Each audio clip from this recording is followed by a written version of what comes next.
Border 2 Hindi film review by allrounder star Ballem Venumadhav. Cinema నిడివి 3 గంటల 19 నిమిషాల action drama war cinema. UA 13+ certificate వచ్చిన ఈ సినిమా విడుదల తేదీ వచ్చి 23 జనవరి 2026. సో ఇందులో బార్డర్లో ఉన్నటువంటి ఫస్ట్ సూపర్ హిట్ సాంగ్ ఈ సినిమాలో కూడా ఉంది.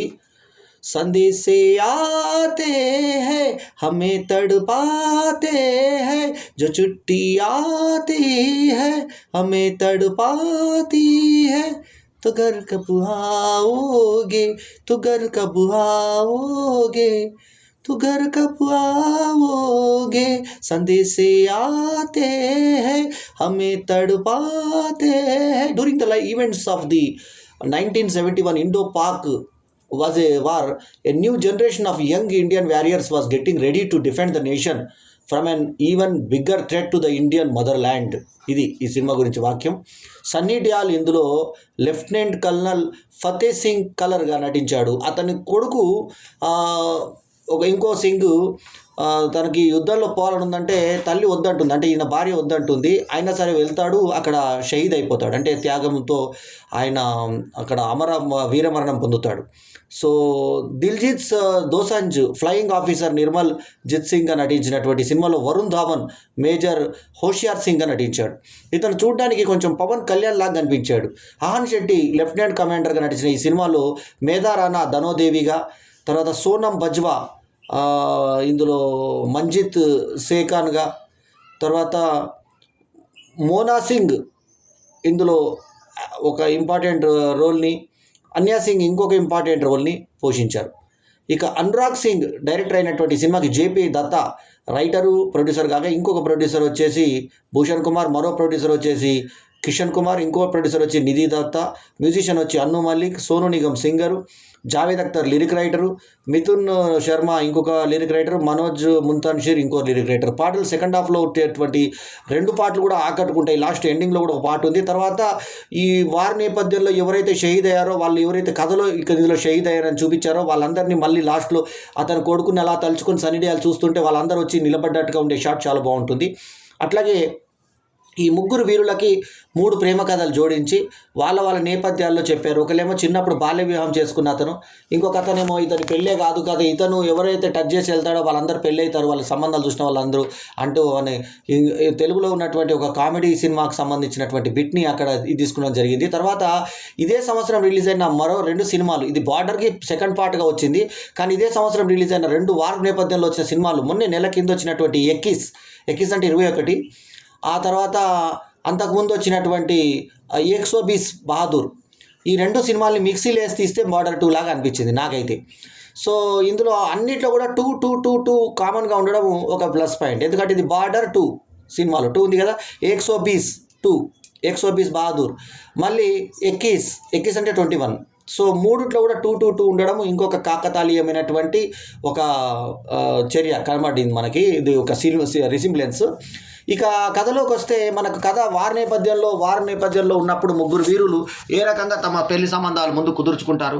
ఆ తర్వాత వాళ్ళు సెలవు మీద వచ్చినప్పుడు పెళ్ళిళ్ళు జరుగుతాయి. పెళ్ళిళ్ళు జరిగినప్పుడు మొదట అతనేమో బాల్య వివాహం చేసుకుంటాడు. అక్కడికి వెళ్తే ఎవరైతే నువ్వు సెలెక్ట్ చేస్తావో వాళ్ళ భార్యను గుర్తిస్తావో వాళ్ళని ఎంత తీసుకెళ్ళాలంటే ఒక ముదుసలి నవ్వుతూ నేను వస్తా పదా అంటుంది. అలా కాదు అని ఇంకొక దగ్గర చేతులు నొక్కుంటున్నటువంటి భార్యను గుర్తించి ఈమె నా భార్యను ఎత్తుకెళ్తాడని ముఖం చూపించదు ఆమె. సో ఇంటికి వెళ్ళిన తర్వాత పసుపు కావాలి, నాకు జాడ్కట కావాలంటే అవి ఇచ్చాడు. మూత చూసి అయ్యో నేను చూపించానే, మా అమ్మమ్మ చూపించొద్దు అనేది మీకు మొహం అంటే ఏం కాదు అని చెప్పేసి అతను భార్యను చూసుకొని ముద్దులాడుకున్న తర్వాత వాళ్ళిద్దరు ఆయన వల్ల గర్భవతి అవుతుంది అమ్మాయి.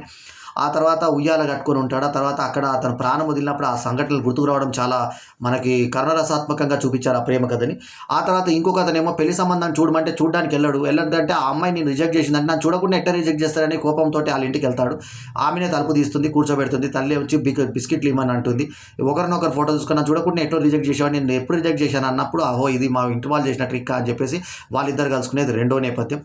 ఇంకా 3వ నేపథ్యం కూడా 3వ రకంగా ఉంటుంది. సో 3 రకాల ప్రేమ కథలు ఇందులో చూపించారు. అయితే ఇందులో సిపాయిలు మాట్లాడుకునేటప్పుడు ఇతను పెళ్ళి ఎప్పుడు చేసుకోడు, ఇతను చేసుకున్న చూడడానికి వెళ్ళిన పిల్లలు అయిపోతుంది అని చెప్పేసి నవ్వుకుంటూ మాట్లాడుకుంటారు. ఈ నేపథ్యంలో ఇండో పాక్ నేపథ్యం వస్తుంది. ఇండో చైనా వార్ నేపథ్యంలో 120 బహదూర్ రాగా, ఆ కొడుకు చచ్చిపోతే అదే ప్లేస్కి తండ్రి రావడం అనే కథ, ధర్మేంద్ర ఇంటికి వచ్చాడన్న కథతో ఎక్కిసిరాగా ఆ రెండింటిని కథల్లో బార్డర్ 2లో చూపించారు. ఎందుకంటే మెయిన్ హీరో అయినటువంటి సన్నీ డియాల్ ఇందులో బాగా ఏజ్డ్గా కనిపించాడు. కానీ ఎందుకు అతనికి సక్సెస్లు బాగా వస్తున్నాయి. గదర్ 2 పెద్ద హిట్. అయితే ఇది అంత గదర్ 2 అంత లెవెల్ సక్సెస్ కాకపోయినా ఇది పర్వాలేదు అనిపించే దేశభక్తి నేపథ్యం ఉన్న సినిమా. లాస్ట్కు భారత జెండాని ఎంతో అందంగా ఎగిరేసేటువంటి తీరు మనని ఒక భారతీయులుగా అందరం గర్వపడే విధంగా ఉంటుంది. ఆ వెనుక వచ్చే సాంగ్ కూడా బాగుంటుంది. ఆ తర్వాత అమరవీరులైనటువంటి వీరులందరి ఫోటోలు వేస్తూ ఆ నేపథ్యాన్ని చూపించడం బాగుంది. యుద్ధ ట్యాంకులతోటి ఏ రకంగా ఫైట్ చేశారు, తక్కువ సైన్యం ఉన్న ఏ రకంగా చూశారంటే సేమ్ మనం ఇందులో 120 బదాదోదులో మనకి అది ఎక్కడైతే చూసామో అక్కడ ఫరాన్ అఖ్తర్ చేశాడు, ఇక్కడ ఈ అబ్బాయి చేశాడు, ఈ యంగ్ హీరో ఇతను చేశాడు, మన తోడేలు సినిమా ఫేమ్ అయినటువంటి వరుణ్ ధావన్ చేశాడు. వరుణ్ ధావన్ చాలా అద్భుతంగా చేశాడు. పవన్ కళ్యాణ్ లాగా చాలా సన్నివేశాల్లో కనిపించాడు. యాక్షన్ సీన్స్ చాలా బాగున్నాయి. సన్నీ డియాల్ పాత్ర ఎక్కడెక్కడ అవసరమో అంతవరకే వాడుకున్నాడు. సోనం బాజ్వాని చాలా చక్కగా వాడుకున్నారు ఆ పాత్రకి. సో చక్కటి తల్లి పాత్రని అద్భుతంగా పోషించింది ఆమె ఇచ్చిన ఎక్స్ప్రెషన్స్ కూడా అదిరిపోతాయి. సో చాలా అద్భుతంగా ఉన్నటువంటి తల్లి పాత్రలు అవన్నీ కూడా పెట్టారు. అయితే ఇంకో డైలాగ్ బాగుంది. తల్లికి వెళ్తూ యుద్ధానికి పోతున్నాను, అమ్మ నన్ను అందరిని చంపాలని దీవించి అంటే అవతల వేరులు కూడా ఒక తల్లి బిడ్డలే కదా, వాళ్ళు కూడా తల్లి ఆశీర్వాదంతో వస్తారు కదా, నువ్వు గెలవాలని కోరుకుంటాను కానీ ఇంకోళ్ళు చావాలని కోరుకోను అనే డైలాగ్ బాగుంటుంది. సో ఈ సినిమాకి నేను ఇచ్చినటువంటి రేటింగ్ 3.75/5. వార్ నేపథ్యంలో వచ్చినటువంటి ఈ సినిమా గత సినిమాలు ఇదే 2 నెలల నేపథ్యంలో వచ్చిన 120 బహదూర్, 21 సినిమాల పోలికలు దాదాపు నెల లోపలే వచ్చినటువంటి ఈ సినిమాల యొక్క ఎఫెక్ట్ ఈ సినిమా మీద పడ్డం కొంత మనకి ఎఫెక్ట్ అనిపించినా కూడా సందేశ ఆతే పాట సూపర్ హిట్ కాబట్టి ఆ పాట వింటుంటే మరోసారి వినాలనిపిస్తుంది. కానీ ఇక్కడ మనశంకర వరప్రసాద్ గారు తెలుగులో, తర్వాత మన అనగనగా ఒక రాజు, ఆ తర్వాత నారి నడమరారి సక్సెస్ నేపథ్యంలో ది రాజా సాబును, తర్వాత ఈ భరతమాషేల విజ్ఞప్తి ఇంకా థియేటర్లలో ఉండగా ఈ సినిమా రావడం, అయితే ఏ సినిమా లేనందుకు ఇది సినిమాకు ప్లస్ పాయింట్ అయింది, మైనస్ పాయింట్ అయింది. ఎందుకంటే మైనస్ పాయింట్ దేనికి అయిందంటే ఏ సినిమాలు లేకపోవడము, ఇక్కడ ఆల్రెడీ పాత సినిమాలు ఇంకా సంక్రాంతి సినిమాలు ఆడుతుండడంతో ఈ సినిమాలకి కొంచెము ఆ పోటీ అనేది ఖచ్చితంగా కనబడింది. కానీ రిస్క్ చేసి మరీ ఈ సినిమా రిలీజ్ చేశారు.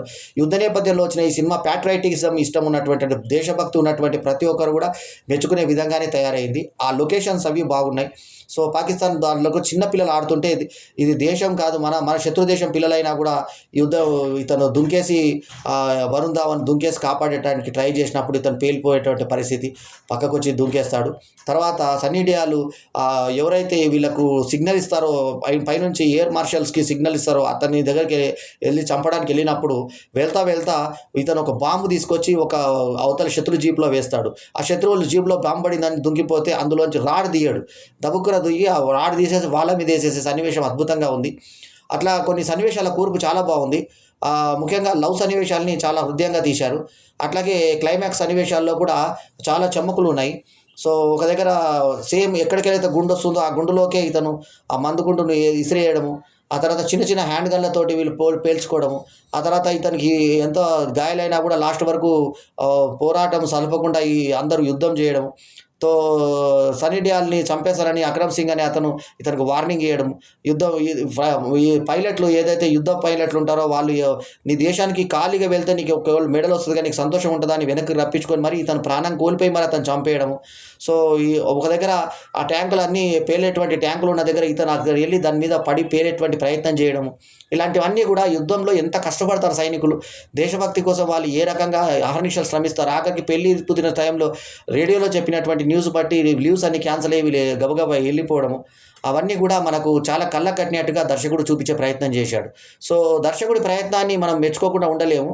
సో దీనికి టెక్నికల్ వాల్యూస్ కూడా యాడ్ అయ్యి మనకు సన్నీ డియాల్ లాంటి సీనియర్ నటుడు కొంచెం సన్నీ డియాల్ ఎండిపోయినట్టు కనబడ్డా కూడా అనురాగ్ సింగ్ డైరెక్షన్ తోటి మనకు ఆకట్టుకున్నట్టుగా ఉంది సినిమా.